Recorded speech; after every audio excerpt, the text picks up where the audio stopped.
Hello friends, and welcome back to my channel, Wrestling with Books. My name is Nina. I did not plan that reveal of the glasses coming off. My name is Nina, and you know, I quite like to read quite a bit, and I have another channel, Wrestling with Disney, and I was talking about books so much on that channel that I decided to make this channel just where we can talk about books. And today I'm going to be talking about all the books I have read since the last wrap-up we've done. So if you're looking for more wrap-ups, I will include the last one I did at the end screen of this video. But for now, I'm ready to put on the glasses and tell you about what I have read since we spoke about it last. The first book, and that's really the first book of the year that I finished. Isn't it always like special when you're like, oh, that's the first book I read that year, you know? So for me, it was Winter. The first book of the year was the final book in the Lunar Chronicles series. And the Lunar Chronicles is by Marissa Meyer. The first book is Cinder, and it's about a cyborg Cinderella. And then in each book after, you meet different characters who are inspired by other fairy tales, and they go on this whole journey together. I know that it's a journey. It's a lot. But Winter is a Snow White retelling, or not a retelling. I really feel it's more inspired because there was so much to the already established story with Cinder that this isn't a Snow White retelling, but the relationships and the themes and some elements of what happens in this world is based around that. This is a really good series. It's really just like a young adult staple, I think, and for good reason, because as I read the books that came after Cinder, I liked it more with each one, which I think is like a home run for a series. The next book I read was Murder on the Orient Express by Agatha Christie, and this was my first Agatha Christie book. So in my last wrap-up, I believe it was the last one, but maybe in my top books of the year, I know for sure it'd be mentioned, and I'd read this book called Murder on the Lusitania. And it was like an ensemble mystery. It was, you know, taking place in the past in an older time, and that's what really kind of got me like wanting to read more. So I read Murder on the Orient Express and really loved it, really enjoyed it. Like I said, it's like an ensemble mystery, because, and by that I mean there's so many characters, so a lot of the time is spent introducing you to all these different characters. Then, you know, the mystery comes up, and then it's figuring out who did it. And the person solving the crime is Hercule Poirot, who I was really excited to get to meet and get to know, because he's obviously from Agatha Christie, one of her most favorite or famous characters. And the setting, so I love Murder on the Lusitania for the ocean liner setting, and this I loved for the luxury travel train setting that it provided, which I like wish still existed. But after reading this, my husband and I watched both films, both the newer one and the one with Albert Finney done in the 70s. My husband liked the newer one better. I preferred the storytelling of the first one, but I mean, both we loved. So it was fun to do that, and then each kind of say our opinions. The next book I read was a NetGalley read, and it's the latest Deepak Chopra book, and it's called Abundance. And I was, you know, I've read him in the past, and he's just not the kind of spiritual coach speaker that I identify with. For some reason, when I read his books, I just don't connect with them the same. So I was expecting this to be more about like abundance and attracting abundance, but it was a lot about details about the chakras. So if that's what you're interested in, then I would consider reading this. But for me, it just did not resonate, and I don't have too much to say about it. Next up was Sense and Second Degree Murder by Tirza Tirzah Price. And I had read the first one of this series. So she has a Jane Austen murder mystery series where she retells a Jane Austen story with, you know, in a different era and with a twist. I'm looking for the Pride and Premeditation. That was the first one. And I really liked it. So when I saw that this was available on NetGalley as an audiobook, I said, absolutely, yes, I want to read it. And it was a artificial intelligence created audiobook. So it was not the version of the audiobook that will be released, but an early version so people can review it. The only problem was it was really impossible to listen to a story being told that way, especially one with dialogue and multiple characters.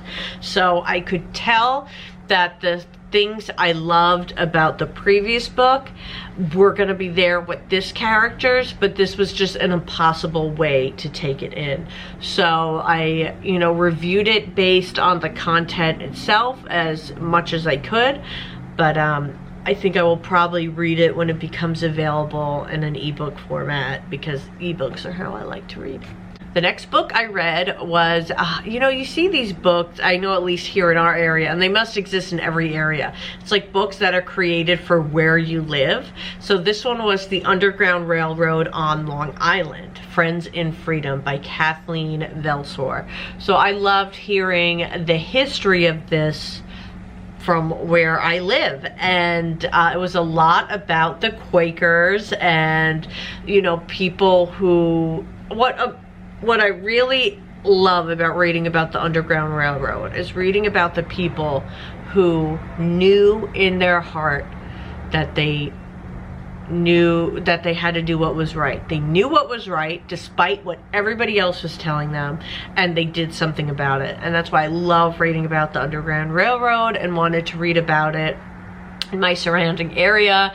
And I was able to find some places that have history that I could go visit and things like that. So it was a short but really informative read, and like I said, it's just inspiring to see people coming together to do what's right. It's inspiring to see people who knew they weren't being treated right and left, you know, and did what they had to do for their lives and their family. So it's just important to follow up on this history. The next book I read was Little Sister by Lana Wood, and it's her investigation into her sister, actress Natalie Wood's death. So, you know, in the beginning of this year, we lost a lot of people, right? We lost Betty White, we lost Bob Saget, we lost Meatloaf, and then I'm like, but Robert Wagner's still effing alive. Robert Wagner's still alive. And as you read this book, it's very clear that Lana feels that Robert played a big part in how Natalie Wood, you know, wound up out of their yacht and drowning and dying. And, you know, I don't want to get into the details and the opinions of it, but you can read this book if you're interested and find out all that information there. It was pretty quick to read. Next up, we have Nora Goes Off Script by Annabelle Monaghan, and I got this from NetGalley, and this I enjoyed quite a bit actually. So Nora, she typically writes Hallmark movies, and those really kind of like, you know, those formulaic movies. She even calls them that. And after her divorce, she is inspired to write something much deeper, and it's actually going to be made into a feature film and theatrical release with some big name stars in it, one of which comes to her house to film a scene, and he ends up kind of mysteriously staying, and he's going through a hard time. His name I think is Leo Vance. And so Leo Vance is kind of being pulled to this small town. I mean, it's in New York, outside of the city, so maybe comparable to where I live, but he's pulled to this home, and he's going through his own disappointments of, you know, missing things in his family's life due to his career, and he wants to slow down. And you kind of see his relationship with her, with the town, with her family, because she has kids, the different directions it goes and what happens within it. And I really enjoyed it, and I would add it to your list if you like you know, romance novels or women's fiction. It's not a steamy romance novel. It's just, you know, about relationships and love. And I liked it. Next up was a book I read for the book club I am in with some friends, and it is The Subtle Art of Not Giving in.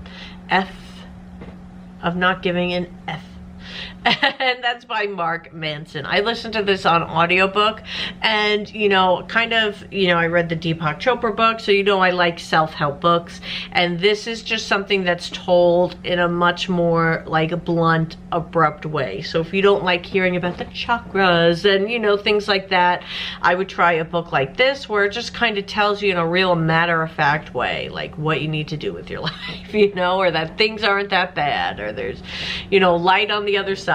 So this is a fun book if you're looking to maybe get inspiration, or you want a little self-help but you don't want to go full on, you know, this is a good one to start with. Next up is, I've said that for each, haven't I?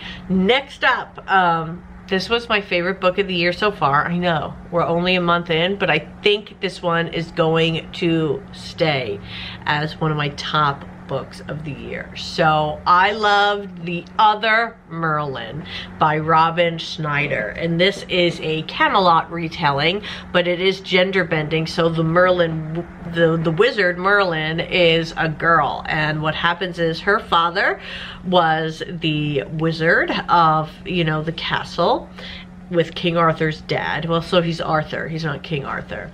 And she has a twin brother, and her brother is summoned to be an apprentice to become the next wizard of the castle. Her brother is not as talented as she is. He's not driven. He really does not care. He just likes to, you know, mingle with the ladies. But so she's a little resentful that she can't get this opportunity, but something happens where she has to go undercover as him, you know, for a short period of time is the intention. And as this book goes on, we meet Arthur, we meet Lance, we meet all of Guinevere comes, we meet all these classic characters, but told in a young adult setting where Merlin then is trying to pretend that she's a boy when she's not, and a lot of fun things come up. And I just love getting to go into this era and hearing this great story with the sword and the stone and Excalibur and all these things we love told in a different way. I love this. The second book is not out yet. This one came out September of 2021, so it's only been out for a few months, and so hopefully by September of this year I'll be able to get the next book and keep going and let you know how it is. But so far this is like my 5-star read that I recommend to you all. And the most recent book I read was called Texas Homecoming by Carolyn Brown. I got this one from NetGalley for review, and I have said I'm not sure if it will post yet. If it did, I'll put it on the end screen. I did a free ebook haul where I included so many of the books I ended up getting were about like a Texas setting. And sometimes as a New Yorker, I just like to go somewhere else when I'm reading.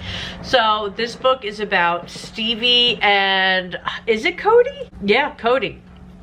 Cody is a general practitioner, and Stevie is a vet. They used to date. They both moved from like Honey Grove, Texas, and they both end up back at the same time. There is an uncharacteristic blizzard that comes to their area, and they both end up snowed in at this barn together. And I thought that was going to be just like the whole plot. Them at this barn, snowed in, then they get out. But so much more happens after that, and it's about, you know, getting the strength to have a second chance at a romance where you were already burned. You know, that can be really scary, and that's a big theme for it, of Stevie wanting and seeing that Cody could be someone she can trust, and that this could be something she really wants, but she's afraid. So if you like second chance romance with a little depth, then I would check out this by Carolyn Brown. This recently came out, and once again, it's called Texas Homecoming. So those are the 10 books I've read to kick off this year. I'm excited to finally be sitting down and talking to you guys about it. I know it's been a while since I got some videos up, so hopefully there will be more to come. So be sure to subscribe here at Wrestling with Books, and I also have Wrestling with Disney that you can check out too if you want to see some of all this merch up close. Thanks for being here, guys, and I'll see you soon.